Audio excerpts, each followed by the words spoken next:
Hello, my children, welcome, and so forth. All right. So the part of the recording is watching me set up the rest of this. So this is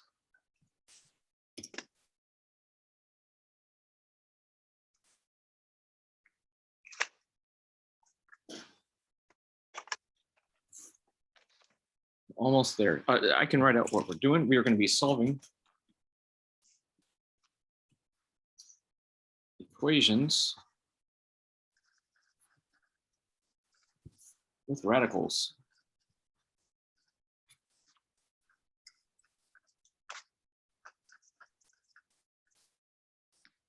And that is going to give us this rule.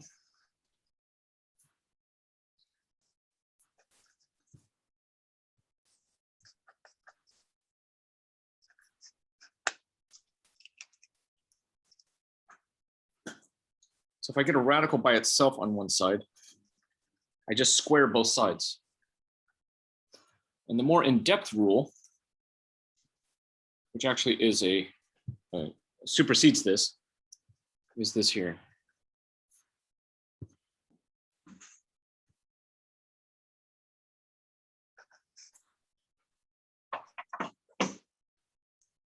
And what I mean by that is that's actually the second root or the square root. That's a 2 there, but we don't actually write that out.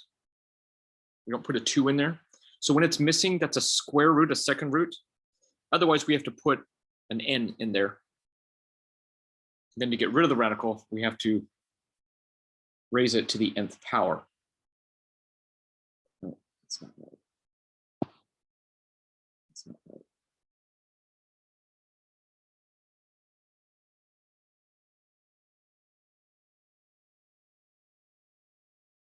Yeah.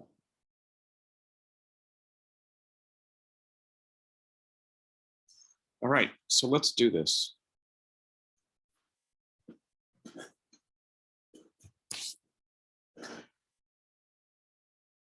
All right, so let's start here. The idea is to get the radical by itself on one side.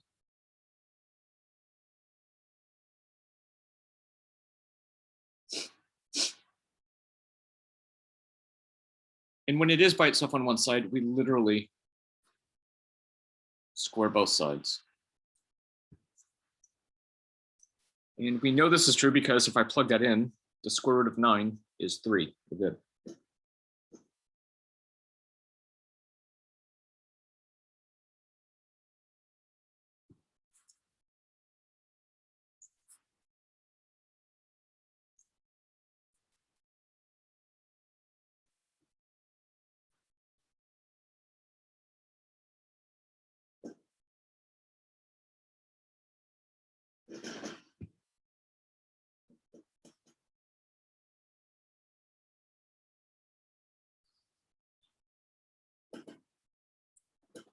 So when I square both sides once again,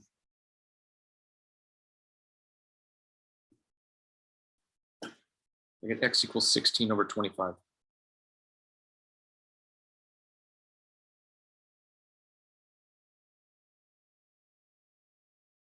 However, we can run into a problem.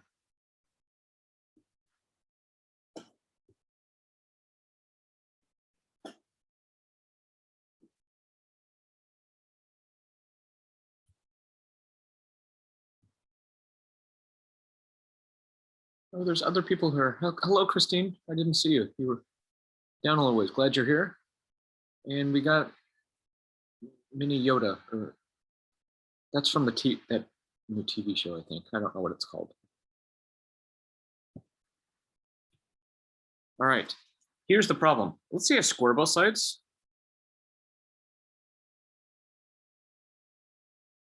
When I plug that back in, the square root of 16 is not -4. In fact, when we have a radical equal to a negative number, we're done. There's no solution. And I think in your homework, they have you put DN. Does not exist. Now it has to be a negative number. Then you stop.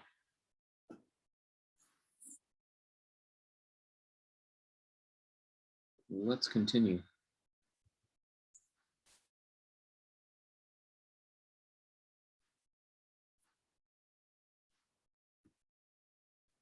We have the square root of m minus 12 equals 1.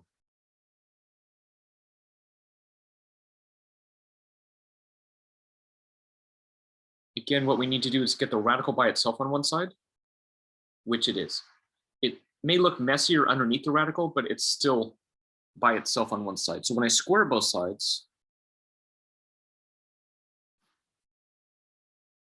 I get this.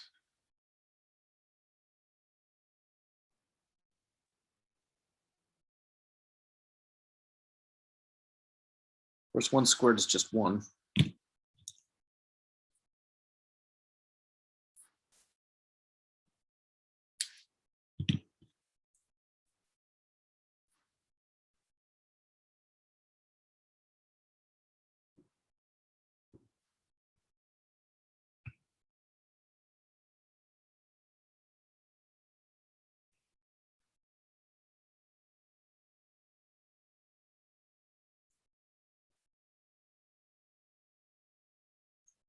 How are we doing? Nothing too fancy yet.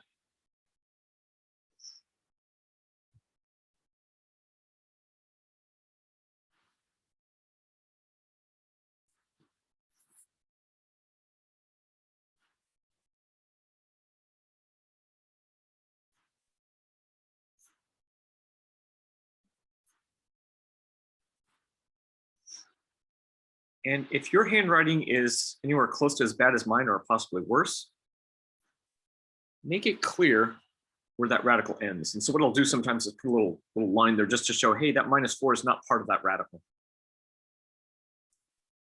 Now you'll note in this case that the radical is not by itself on one side. I have to get rid of that 4 first.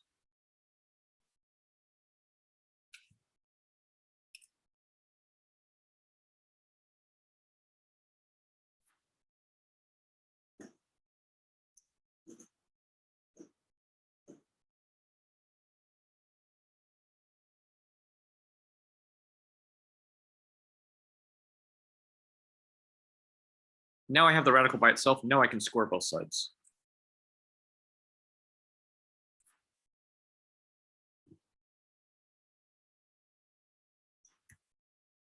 Two squared is, of course, 4.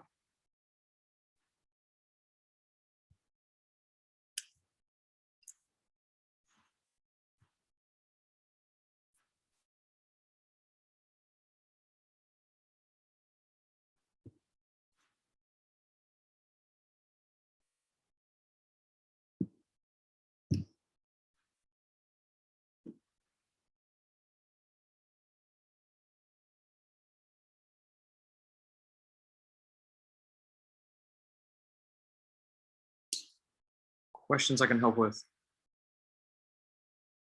So get that radical by itself, square both sides. And it's going to get more complicated here in just a second.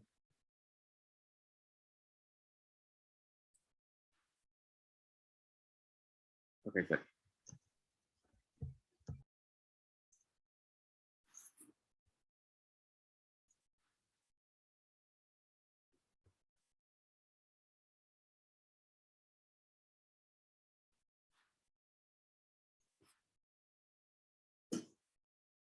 So now we have an index something other than 2.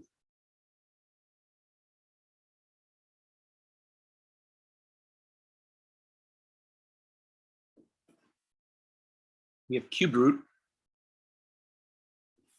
which means we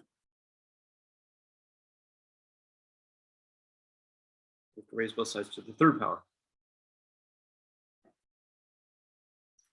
2 cubed, of course, is 8.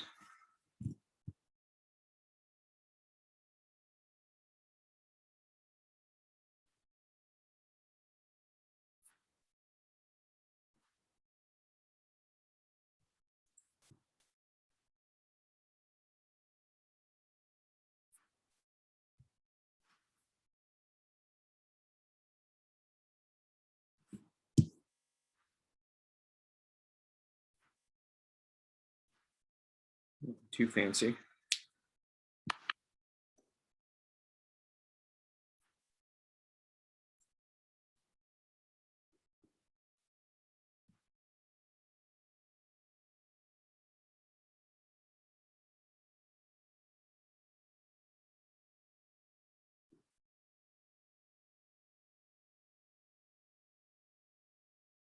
You see, we're sort of doing the same thing over and over again. All right, once again, we're going to get a little bit more complicated.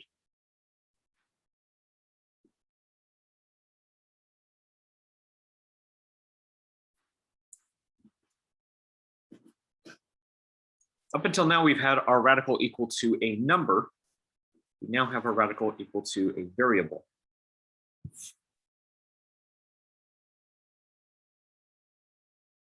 So now when I square both sides,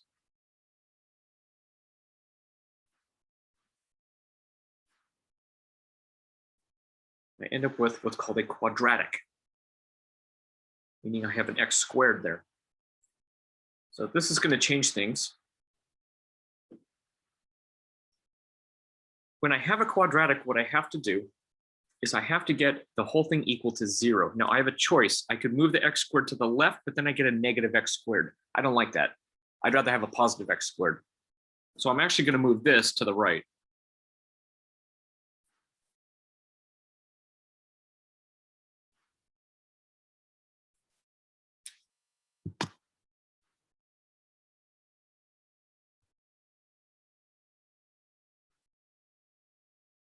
And by now, we are experts at factoring. Actually, the next module after this is how to solve all quadratic equations. Right now, we're limited to it. If it's not factorable, we can't solve it. But we'll learn a couple of tricks later.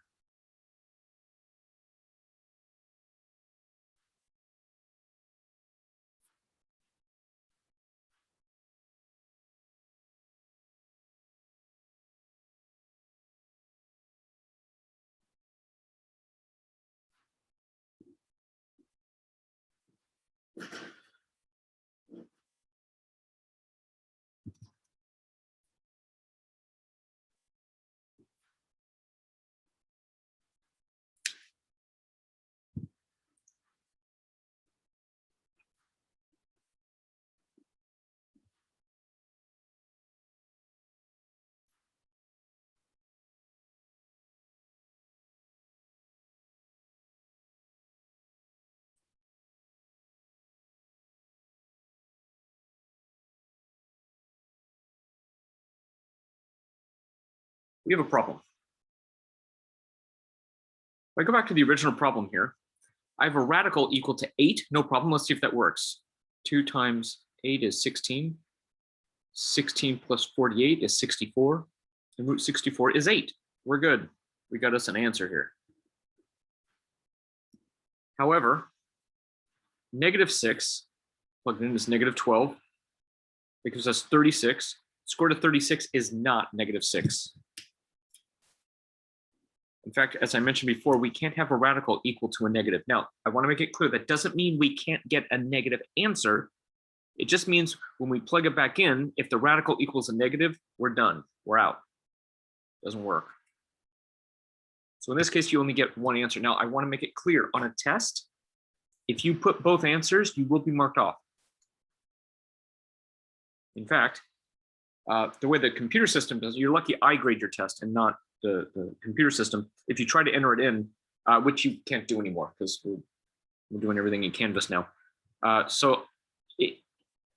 want to see x equals 8. If you put x equals negative 6 and you don't indicate it's out, like literally crossing it out or saying doesn't work or something clearly saying that negative 6 is no longer a solution, then you'll be marked off a little bit. Not a lot, a little bit.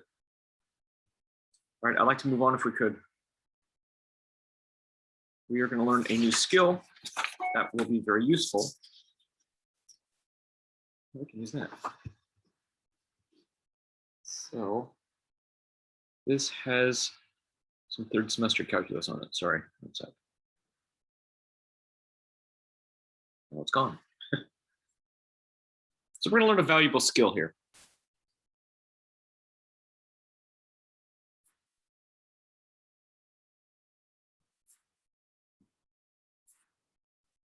It's called a perfect square.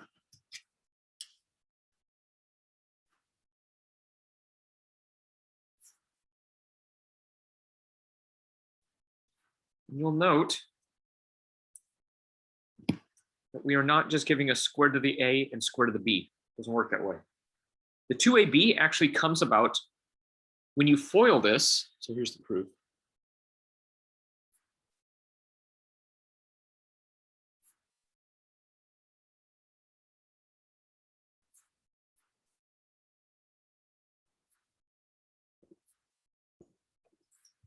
The 2ab comes from the inner and the outer terms are the same, so we end up with two of them.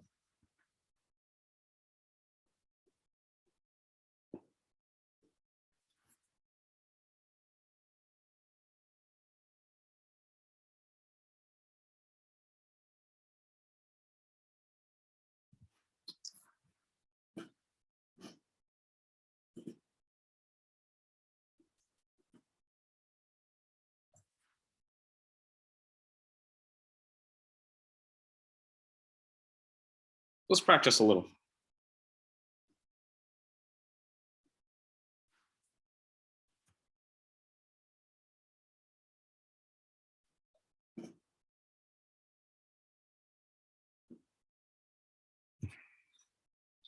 A in this case is x, B in this case is 3. Following the rule, a squared plus 2 times a times b plus b squared.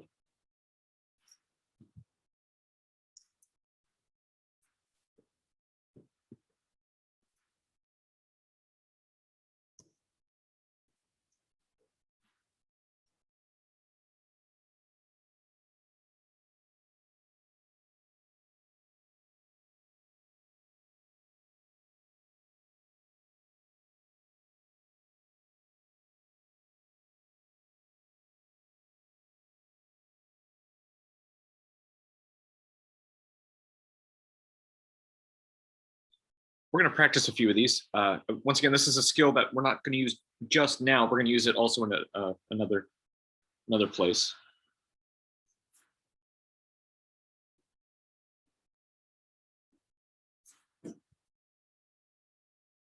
We have x minus 5 squared. We're going to use the rule.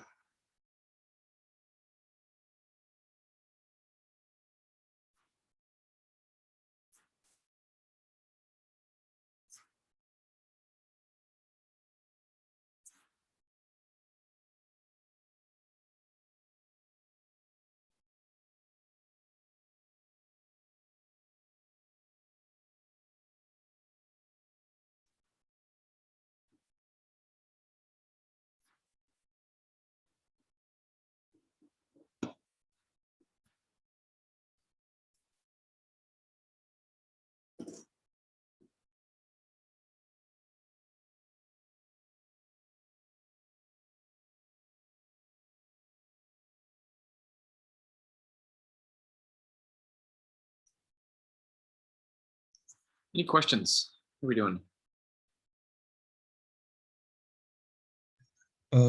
Professor Ryan? Yeah. I actually had a question on the last one, 2x plus 48, the last one that you did. Yes. How come it can't be -6? Because if I do -6 in the x, it would be 36, right? And then right. x And what's the square root of 36? 6. Not -6. Oh, it has to be. It has to be the same. Well, yeah, x is x, right? Oh, okay. Yeah. All right. Thank you. Absolutely.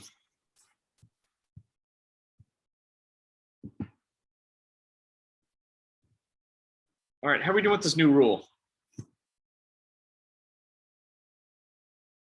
All right, let's try this one.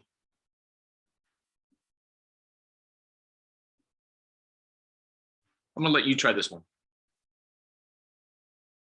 because it's fun.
A common mistake on this is to get 2x squared, like you don't square the 2 to make it a 4, and same with the 7 to make it a 49. So just kind of be careful there. All right, we're almost done with this part.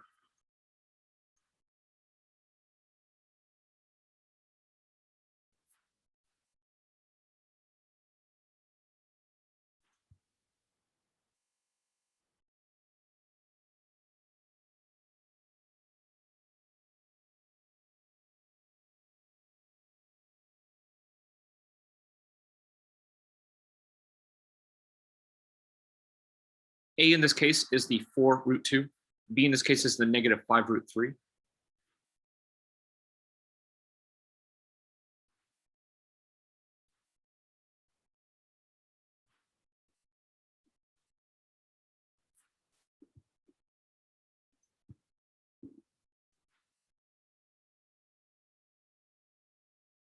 And remember, the numbers on the outside, the 2, the 4, the negative 5, they can multiply together, but the numbers on the inside can multiply together. But the outsides don't mix with the insides.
So we end up with 107.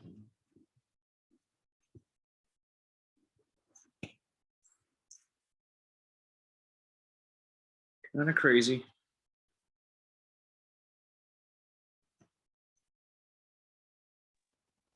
Professor, did you mean to put 40 right there with the negative 4? Or it's the negative 4?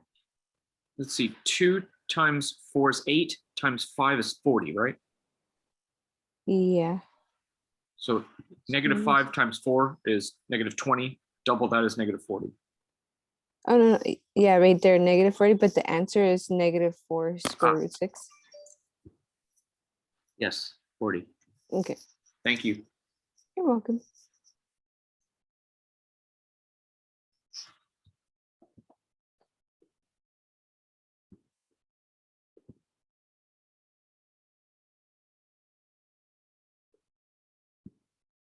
Sorry, I'm looking for a setting. I'm trying to.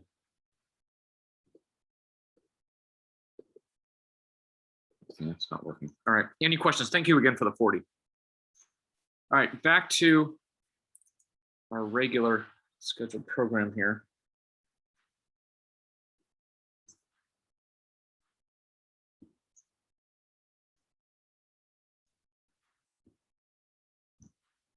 The reason that we learned this skill is here. You'll note that I need to get the 1 to the other side.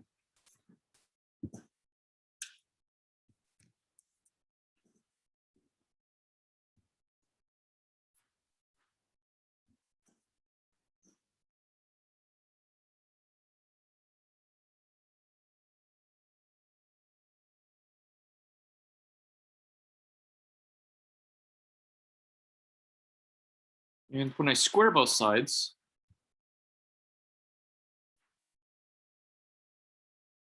you can see we need to use our new skill. We need to put x plus 1 squared.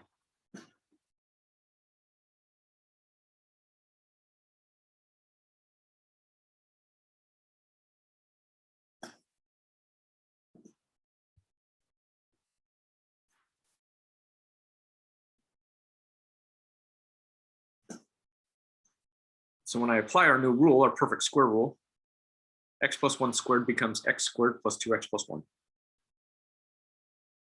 And if you need me to write that out, I can.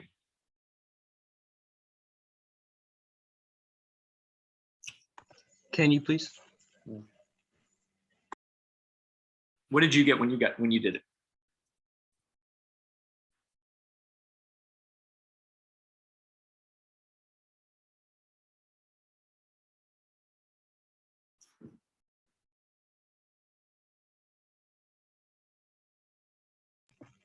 Okay, I see now. I see what I did. Notice I have an x squared, so I'm going to get everything equal to 0.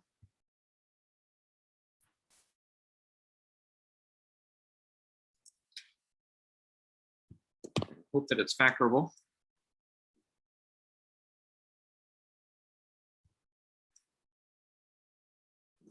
It is.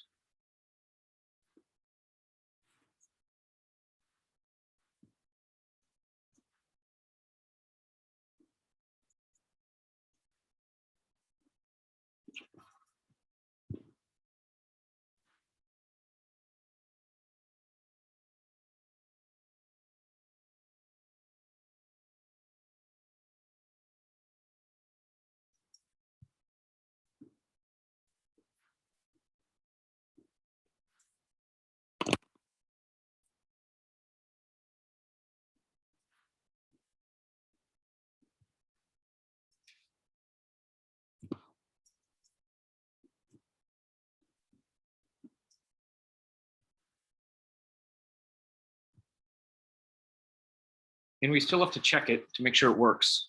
So let's take 2. 2 times 7 is 14. 14 minus 5 is 9. Root 9 is 3. 3 minus 1 is 2. We're good. Let's take 3.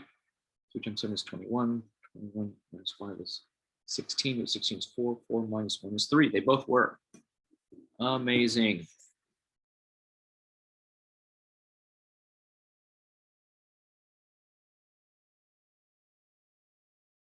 This next one is going to be the worst.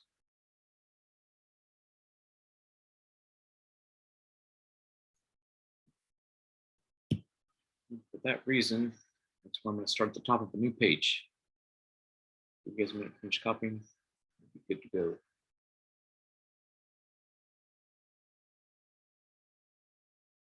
So when we plug in those answers to the equation, as long as it doesn't come out a negative, it's correct. It can come out to be negative. It can come out to be whatever, as long as the left side actually equals the right side. If you remember before, when we plugged in the negative number in that case, we ended up with a positive 6 equals a negative 6. That's not true. Okay. Yeah. So again, you can get a negative answer. When you plug it in, the left side better equal the right side. Can you see I'm subtracting a 1 here? If I was subtracting a 10, x would have to be negative, right? Like Mhm. 5 minus 10 is going to give me a negative 5. You know what I mean? Yeah. So they have to match, basically. to match. Even though it's okay. That's right. All right. Bye-bye. Here we go. I'd recommend you start at the top of the new page.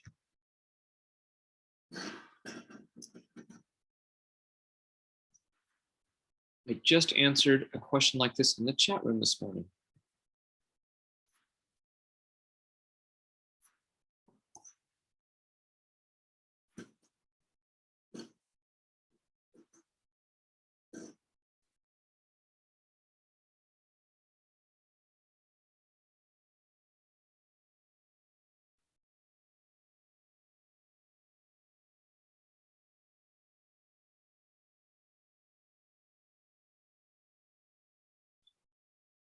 All right, here we have two radicals.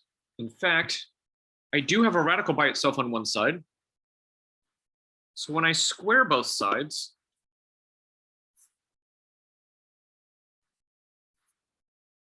for the right side, no problem, not an issue. Over the left side,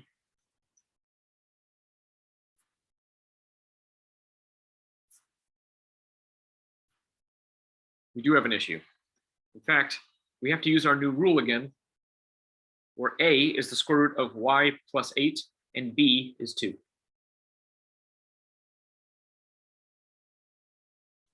So here we go.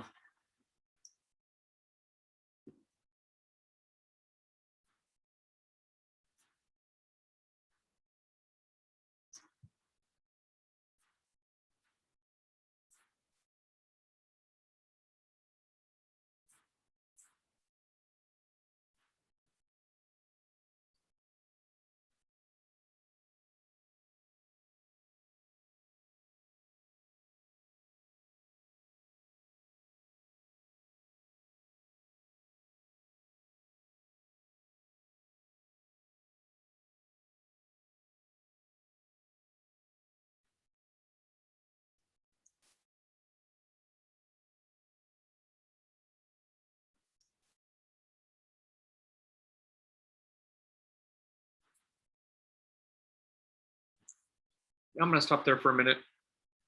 Let you guys piece together what just happened.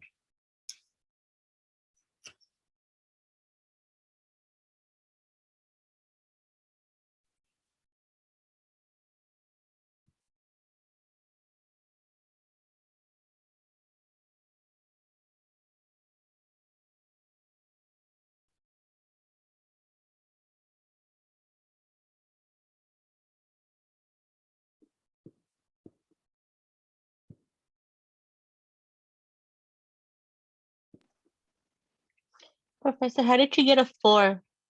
Y plus 8 plus 4? 2 times 2 is 4.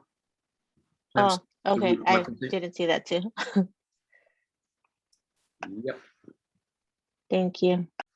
you are welcome, Christine.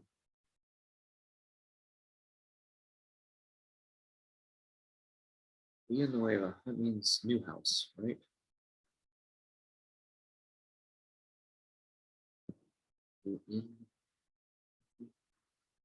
All right. I'm going to go ahead and combine up my like terms. On the left side, I have 8 plus 4. So here I have y plus 12 plus 4 root y plus 8 equals y plus 16. And all I did there was combine up these into the same term.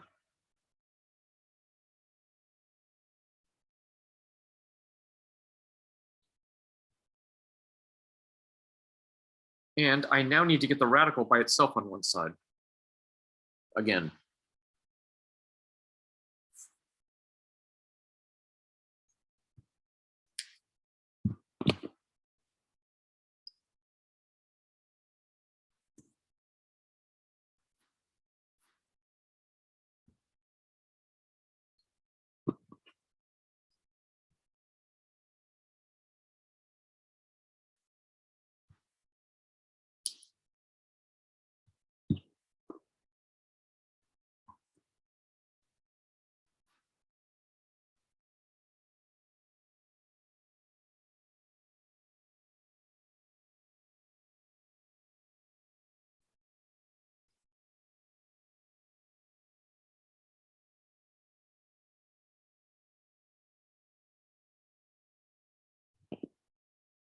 And once again, I have the radical by itself.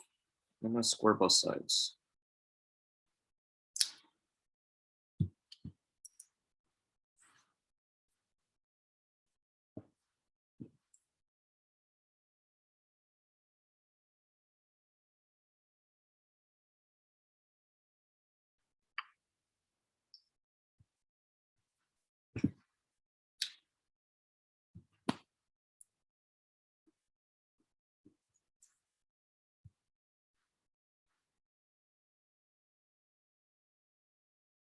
And we're still not done. I don't know if this answer works or not. It might not. If it doesn't, we throw it out and we say there is no solution. Let's put that here. Negative 7 plus 8 is 1. Root 1 is 1. 1 plus 2 is 3. So I got 3 on this side.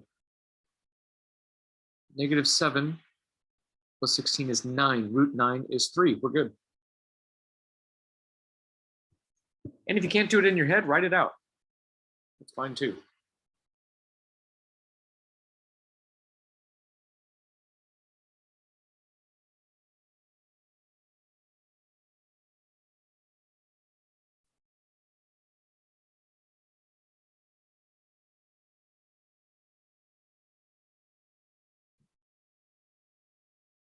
Questions on that one?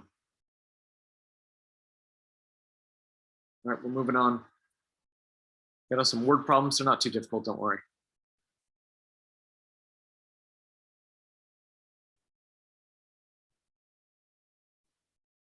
In fact, I'm going to pull up a word problem. Give me a second.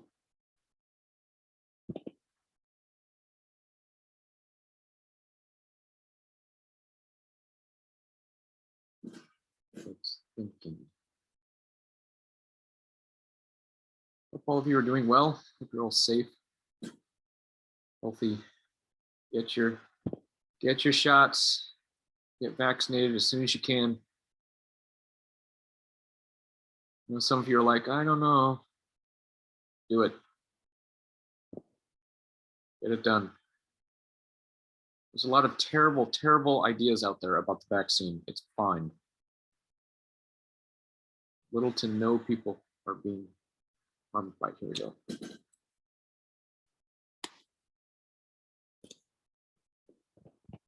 I'm almost there, folks. Professor, are you teaching next semester in person? I don't know. Because I heard that the math classes and science classes are being taken in class next semester. No, you have bad information. Very few of the math classes are going to be taught in person. Most of them are going to be taught in this modality. Oh, They are opening up okay. some. I've not signed up for any of those. I plan on doing this here. I don't want to teach with a mask on, and they're going to make me wear a mask. And Yeah.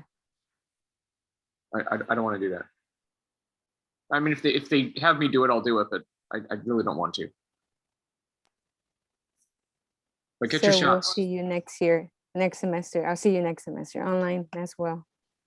Oh, good. Oh, I love return students. Hopefully not for the same class, but yeah. Would love to see you again. In fact, we're in the middle of picking our fall classes, so I'm not even sure what I'm going to be teaching at this point. All right, so we have this police formula. V, which usually stands for velocity, is equal to the square root of 20 times L. Let me summarize this for you. When the police go to a car crash and they measure how long the skid marks are, that's L, how long the skid marks are. They use this formula to work backwards to figure out how fast, V, velocity, the car was moving. So if the car was speeding, they should be able to figure that out. If it wasn't speeding, they should be able to figure that out. Now, this really isn't that accurate, because if a car goes into a skid and then hits another car, that really changes how far that car could have skid. But we'll just stick with this as it is.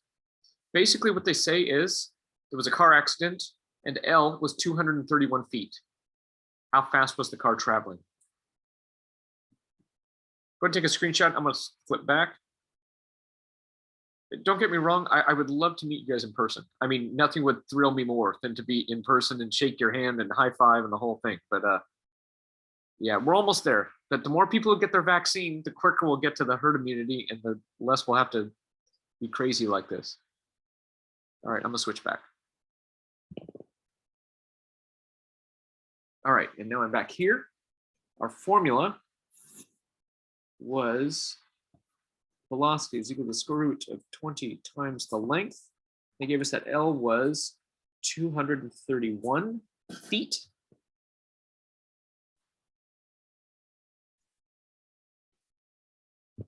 And on my trusty calculator here, I have the square root of 20 times, now 231. I want to point out that my calculator keeps the bar over the top. Yours may not. Yours may use, oh, let's get it out of the glare there. There we go. Yours may require extra parentheses and things like that. I just want you to be extra careful as you're going through that with it. But you should get this number here, 67.97. Does it say we're rounded off? It says round off from the nearest tenth. That is going to be 68.0 actually.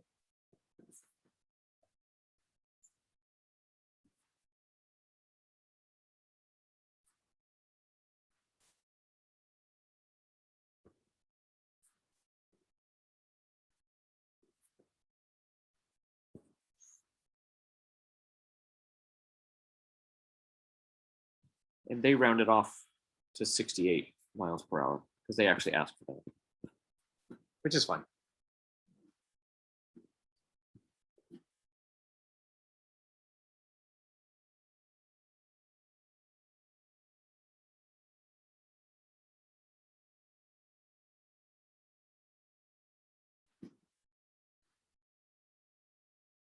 All right, we got quite a few more things to get to today. Not particularly difficult, but we do need to get to them. Another application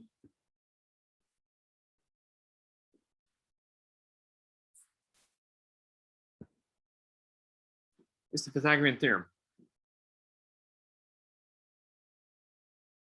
Most, if not all of you, have at least heard of this. Let's work out what it means. It says if we take a right triangle, meaning a triangle that has a 90-degree angle in it, and we have two legs, and this part here is called the hypotenuse.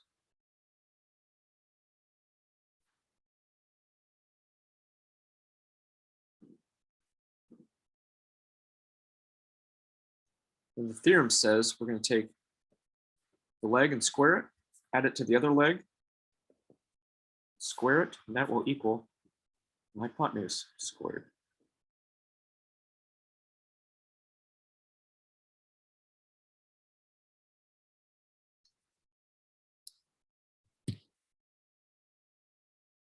Now, you might have been told that the Pythagorean theorem is a squared plus b squared equals c squared. That's not true unless we label the legs a, b, and the hypotenuse c.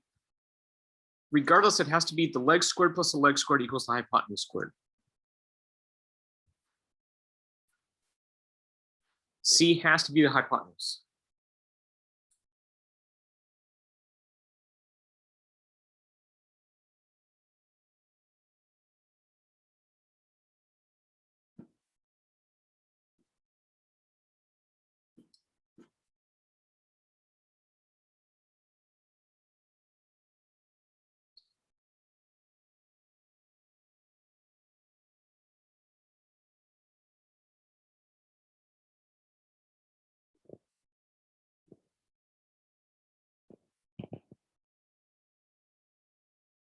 You guys can see question 11, I presume?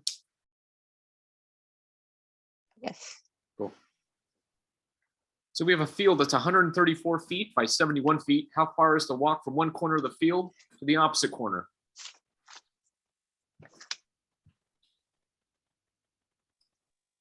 So I'm going to switch back.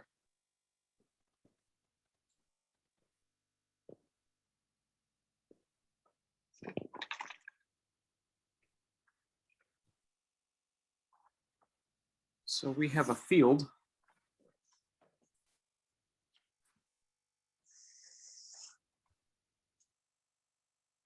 zooming rectangular, 134 feet by 71 feet. We want to know if we walk from one corner to the other, how far is that? I'll call this D, the distance.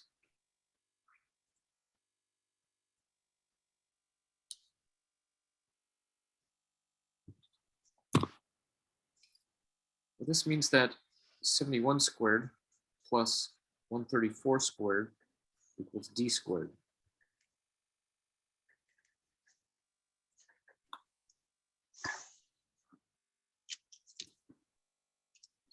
1 squared plus 134 squared.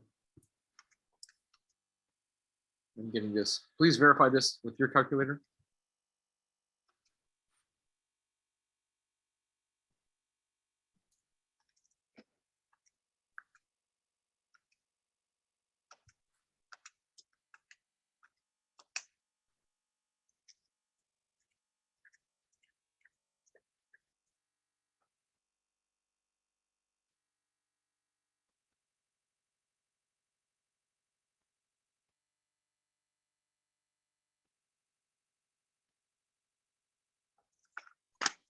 Now to get d by itself, I have to take the square root.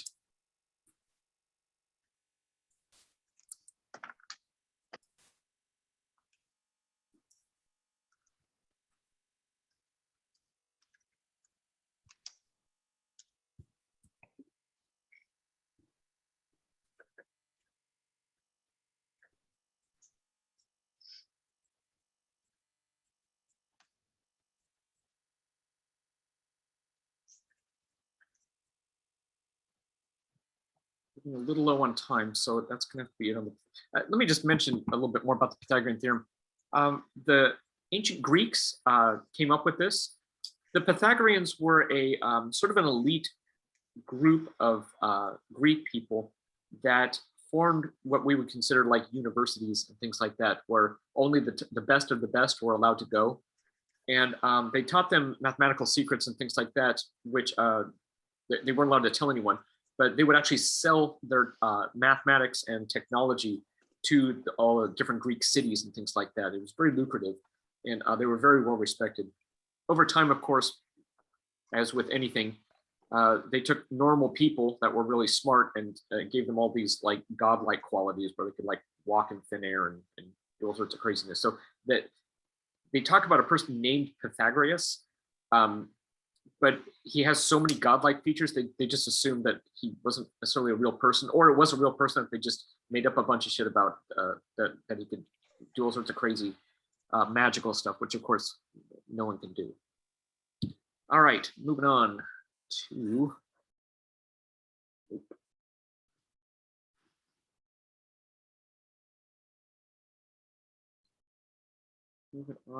complex numbers.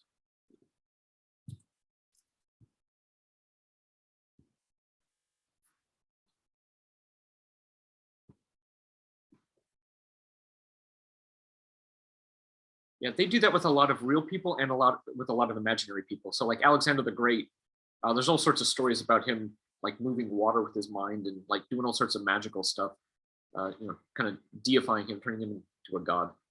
Like propaganda, like early propaganda kind of. It's there might have been some of that, but I think it's more like third generation removed. Well, I heard that he did this, like, you know what I mean? Just kind of everything, all these legendary things just get attached. Yeah, until it just becomes absurd. Julius Caesar, they had all sorts. In fact, most of the Caesars, a generation or two afterwards, the son has exaggerated it to some crazy whatever. If you had a class of you explaining things like that, I would be so into it. It's how you explain things. Me too, yeah, I'll be like, sure. oh, really? Like, it's funny. I like how you explain things like that. Well, thank you. Yeah, I find it interesting too. I've done a lot of research into that. I say research, I mean amateur, looking into things from very reputable sources, though. All right, complex numbers. A plus BI. Here we go. Where I is defined as the square root of -1. What? You can't do that. You're crazy. Watch what happens. Square root of -1. It's like, oh, no, you didn't. So up till now, we can't take the square root of a negative. We can't. It's not possible. Until today. So I want to give you a little bit of background on this. So complex numbers, A is considered the real part, B is considered the imaginary part. And I want to explain what I mean by imaginary. The person who discovered these types of numbers didn't understand them. He didn't understand that you could take the square root of -1 and actually do something useful with it. So because he personally didn't understand it, he called it an imaginary number. I want to assure you These numbers, these complex numbers, they're very real, meaning the electricity that's coming into the building that you're in right now uses these numbers all over the place just to get that electricity in. So these are very realistic numbers. So when I say real and imaginary, I'm not talking about some made up theoretical nothing. This is a very much realistic thing. With that said, let's do this.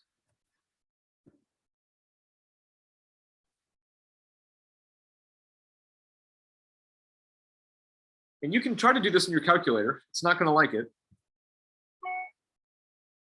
Although there are some calculators that can do complex numbers. For example, this one can. I have it set that it can't for the dramatic effect that I just gave you before.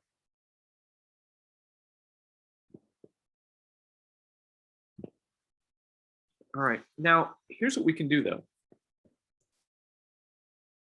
Because we just learned that the square root of -1 is I can actually break this up using one of our radical rules.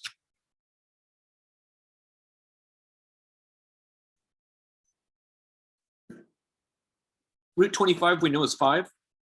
Root -1 is just I. So what's the answer? 5i.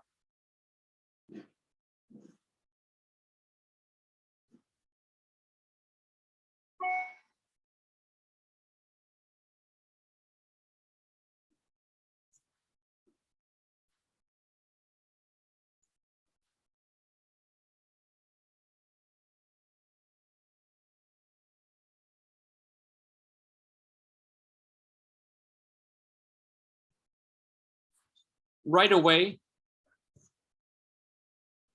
I'm going to pull out the I. As soon as I see a negative number under there, right away I'm going to have I times that positive number under the radical. But now I need to simplify that radical, which I'm hoping by now you all are pretty comfortable with.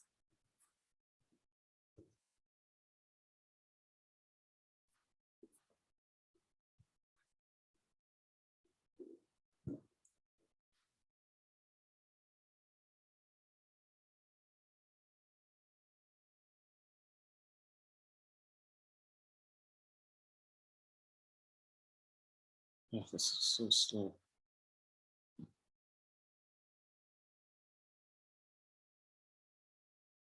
Okay. I want to make it clear.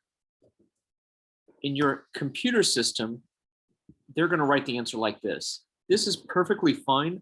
I want to caution you, however, make it clear that that I is not under the radical. Because as soon as you have an I under the radical, then it gets crazy. We need like trigonometry and stuff to do it. So you can even do the little tick thing like I do when you write it. Of course, when you type it in, just make sure it's not under the radical.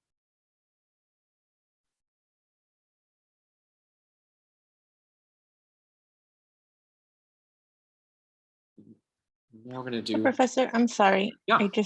You lost me. When you got the I, Mhm. is it because it's a -75? yes. Okay. Yeah, as soon as you have a negative under the radical, right away, I pull the I out. I used to have this whole routine where I would say, pull your I out. And it was funny until I had a student in the class, literally he had lost an eye to cancer or something horrible like that. So I don't play that anymore. Yeah. But you get the idea. There's a negative under the Yes. radical. You take the I out right away. And then you start simplifying the radical.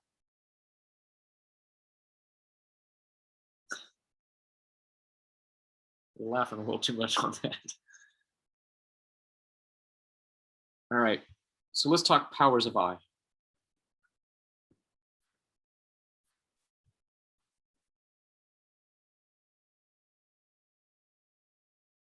Here we go. I to the first power is I. Keeping in mind, it's by definition, it's root -1.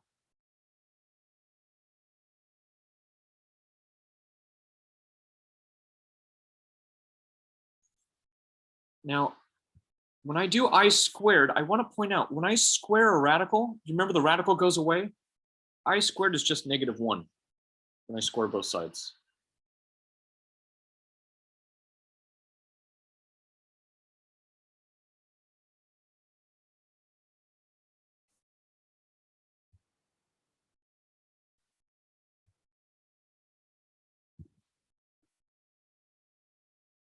I cubed is I to the second power times I. Now here's the good news. I already know what I to the second power is. I just got that.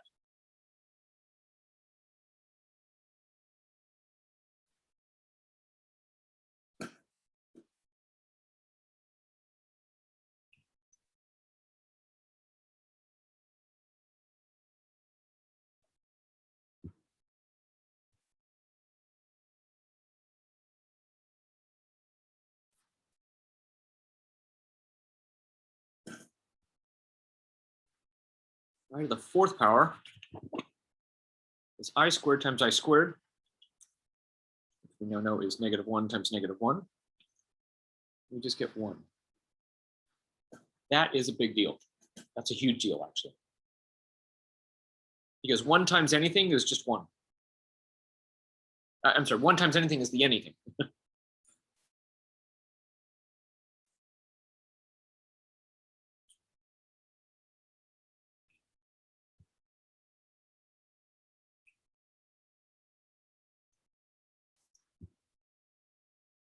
I to the fifth is now I to the fourth times I. But we know I to the fourth is just 1.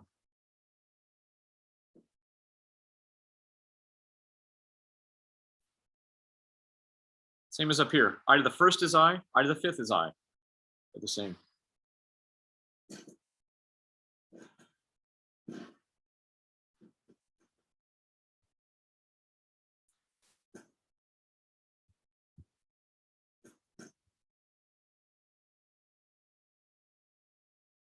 I to the fourth is just 1. I squared is -1.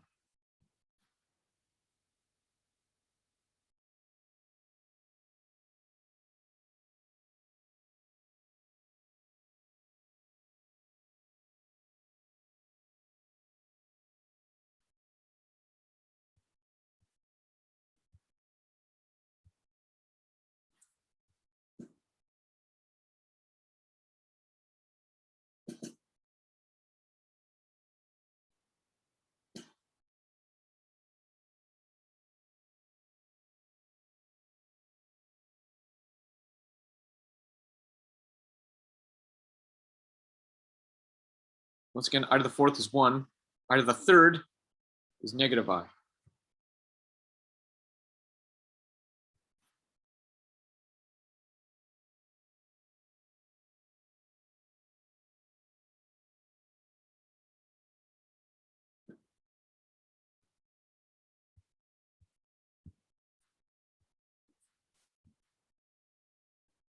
I to the eighth is I to the fourth times I to the fourth, which is just 1 times 1, or 1.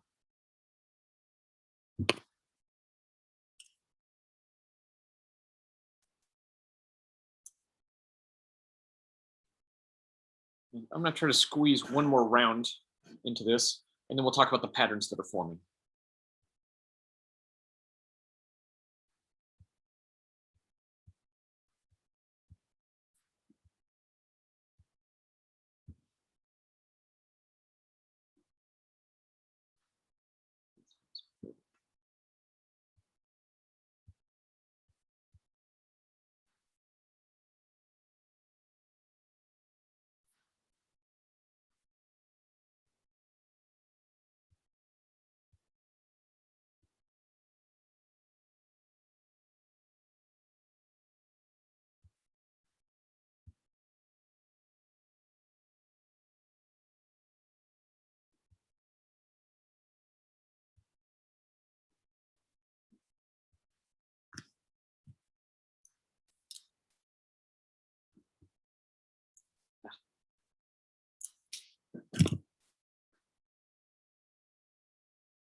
Sorry, that's so small.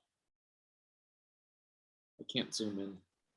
Professor, for the I to the 12, is that I to the 9? Or is that 4, 4, 4? 4, 4, 4. Okay. 4, 4, 4. 6, 6, 6.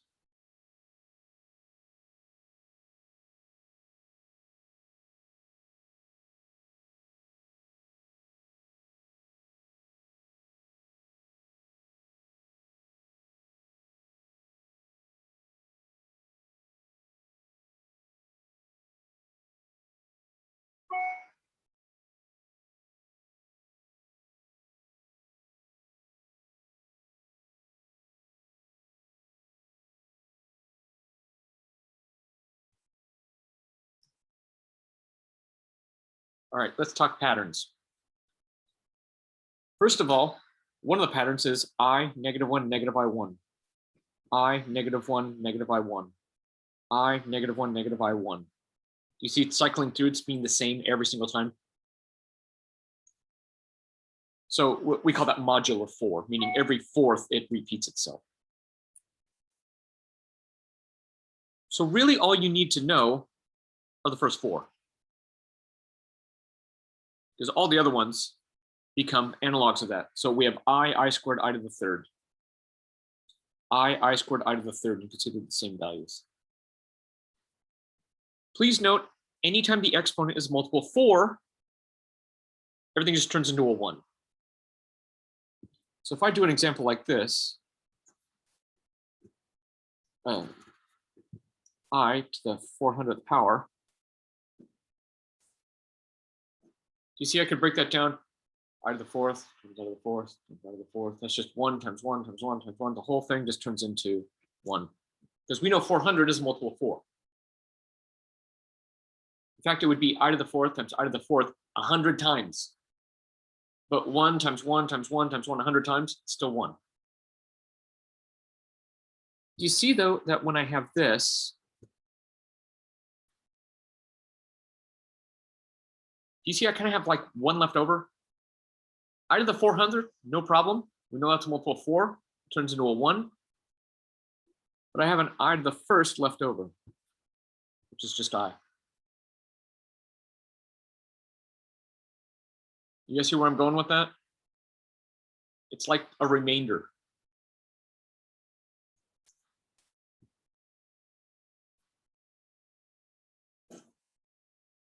I to the 23rd power, no problem. I know I to the 20th is just 1. Because I to the 20th is I to the 4th, and I to the 4th 5 times. So when I said all you really need to know are the first 3, that's really all you need to know. I to the 3rd is negative I.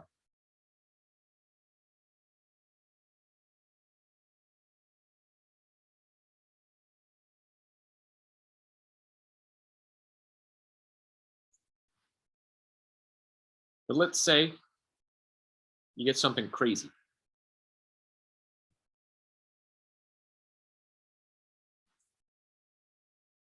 You're like, yeah, I have no idea where to go with that. Well, no problem. We can do this. I'm going to divide it by 4. And I'm specifically looking for the remainder. What's left over?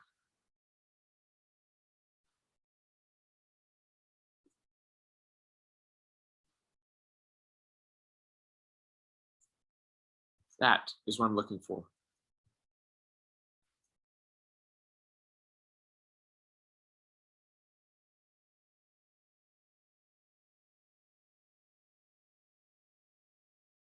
This means if I were to write this out, I would write I to the 4th times I to the 4th times I to the 4th 81 times, which all just turns into 1, times I to the 3rd.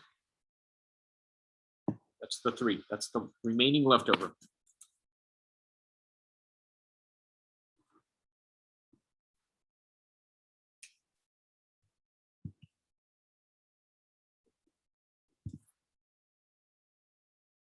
So all you have to do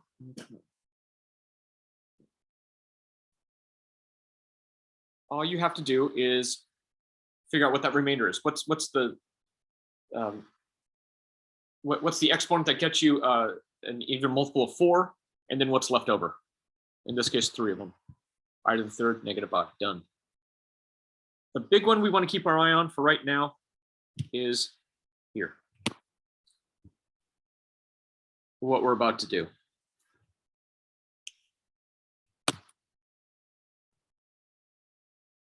All right.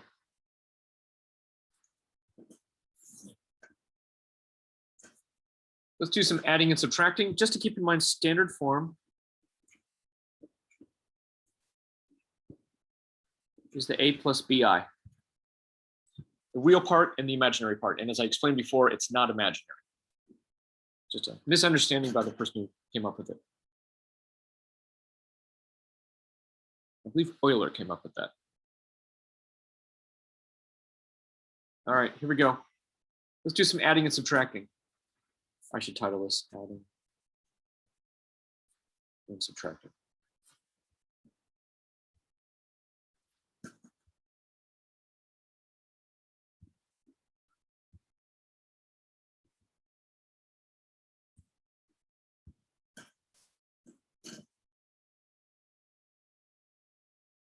And our final answer needs to be in standard form.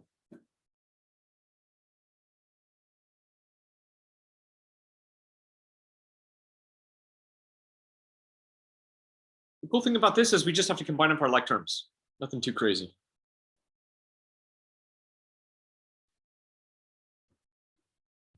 Done.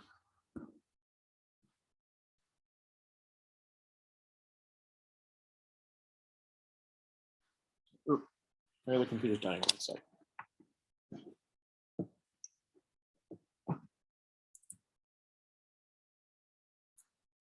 Cool. Let's go the other way. Let's subtract these two complex numbers.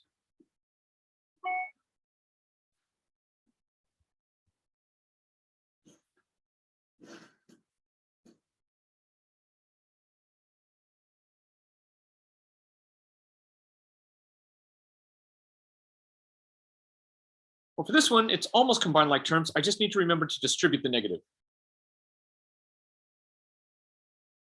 Are you guys there? Yeah, distribute the negative.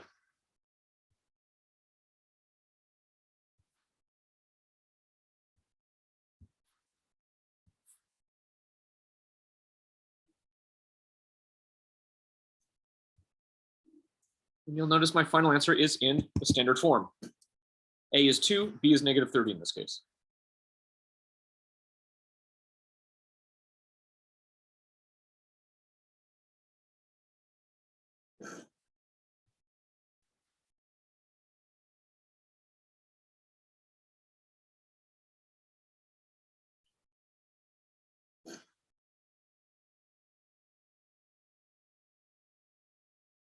All right, we are now to multiply and divide.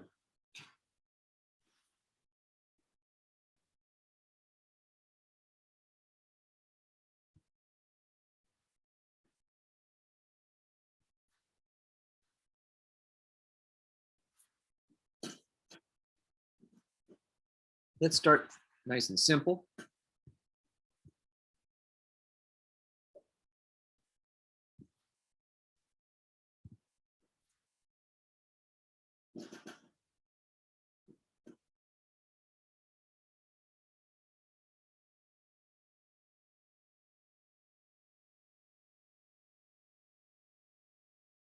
Here you can see we're going to do the distributive property.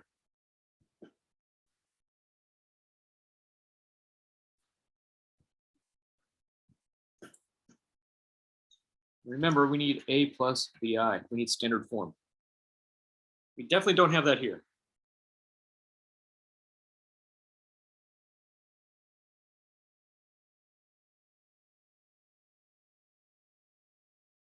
If you look back in your notes, we actually know what I squared is. I squared is -1.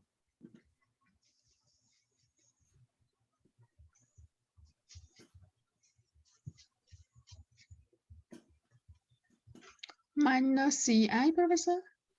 2? What was that, Alice? Say it again. Minus GI or 2i? That's a 2. 2, Two. like on the top, like for example. 2, Yeah, yes. 2. My Oh, Z's, okay. my Z's look like this. I cross them because they look like my 2's. Okay. Thank you. Yep. So this becomes 10i plus 18. Now, I'm still not done because I'm not in standard form yet. So all I have to do is rearrange it. There I am, a plus bi. No problem.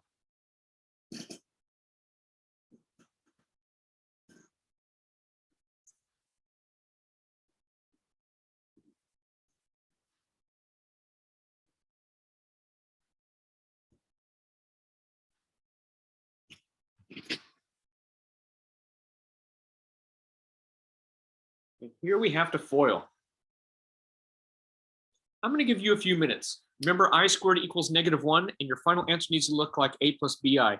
I'm going to go get some more water.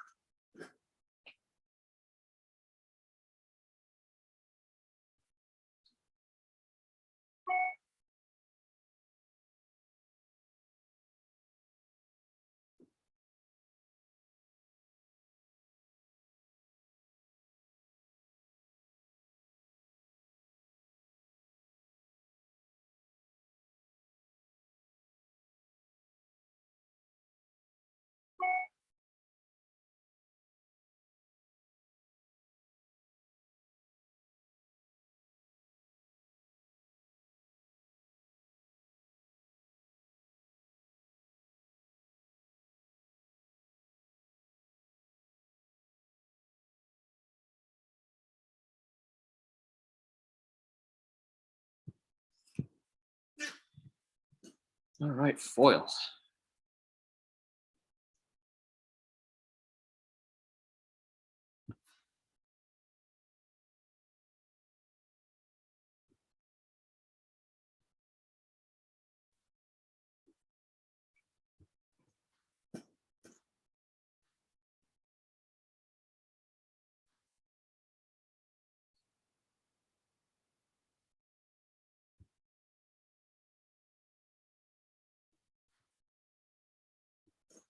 I'm going to double check that. 35 and 66. Yep, 101.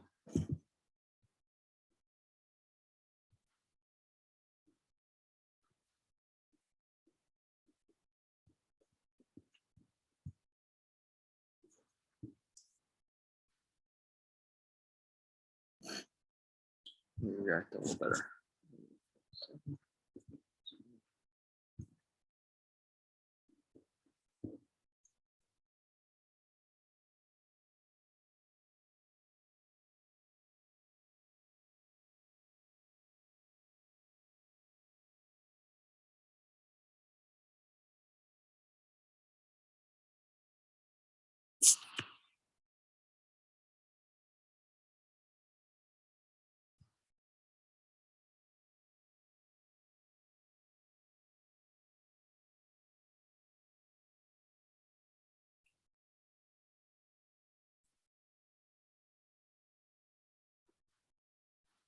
Actually, any questions there? Cool. So recall.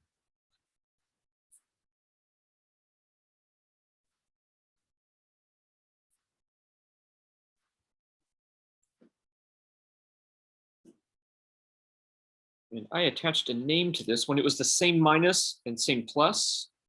We call these conjugates. Conjugates.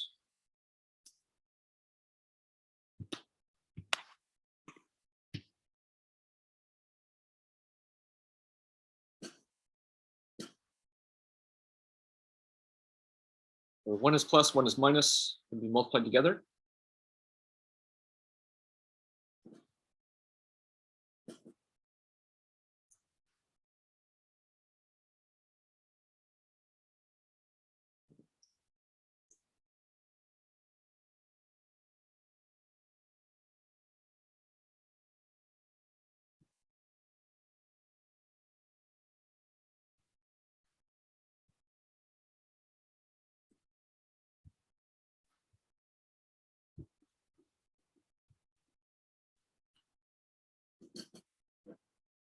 So given 3 plus 2i multiplied by its conjugate.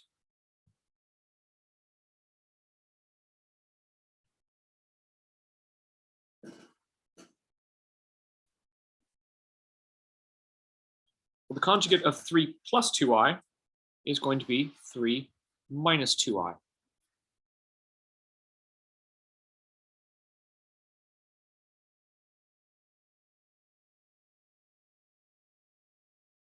And I'm going to use the rule. I'm just going to take a, which is 3 in this case, square it, minus b, which is 2i in this case, and square it. That's what it says to do.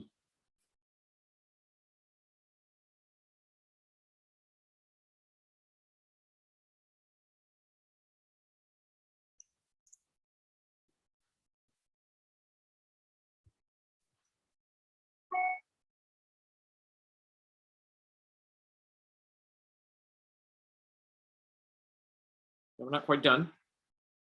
Remember, I squared is -1.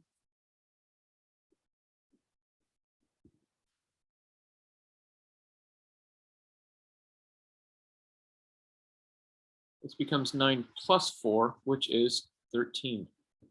Here's where the magic comes in. Notice the final answer, no radicals. No i's, pardon me. Same thing for the radicals. No i's left.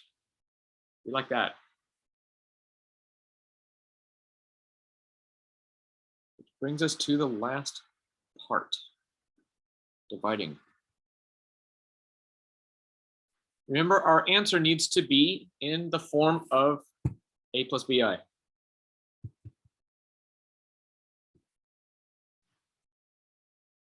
And you will note that if we have a problem like this,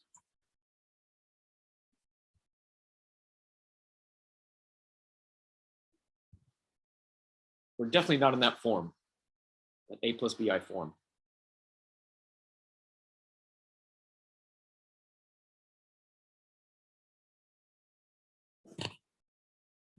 I need to multiply the top and bottom by the conjugate of the denominator. Now the denominator is -1 minus 5i.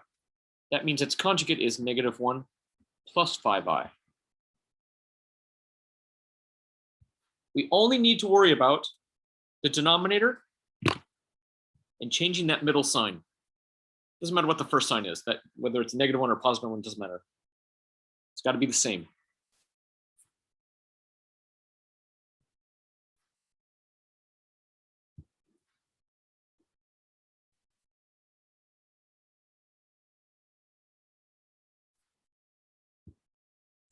You'll notice I have a conjugate situation going on.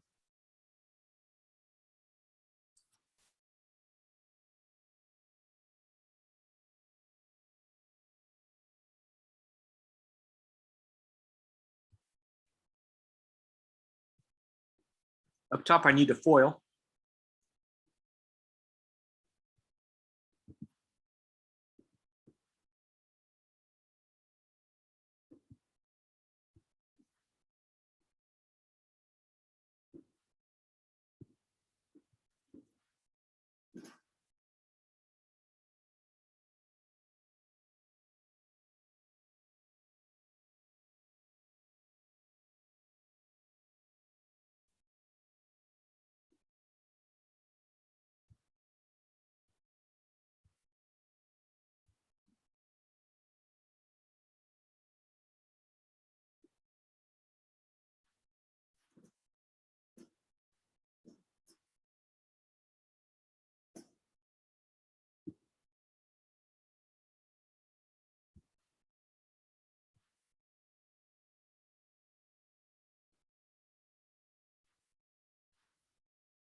Let's stop there, let you get caught up.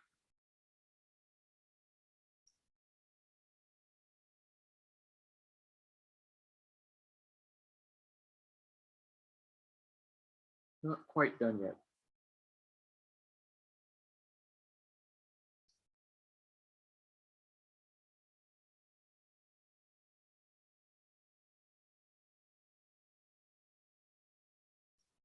I'm still not in that form that we want to be in. So here's what I'm going to do. I'm going to break it up.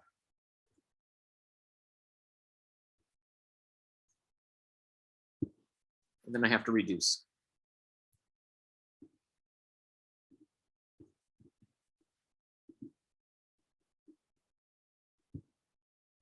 There I am in the proper form.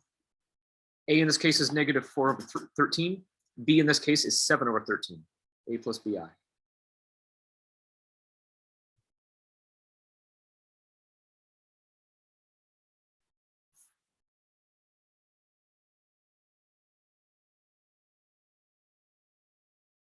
Y es todo para hoy. That's it for today.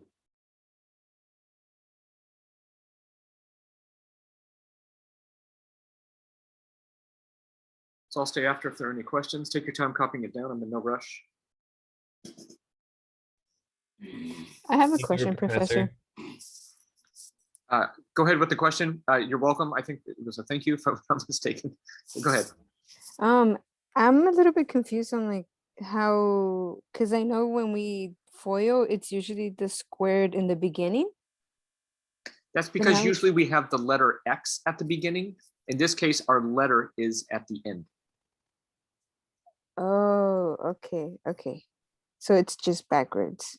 It relative to what we've been doing, it's backwards, yes.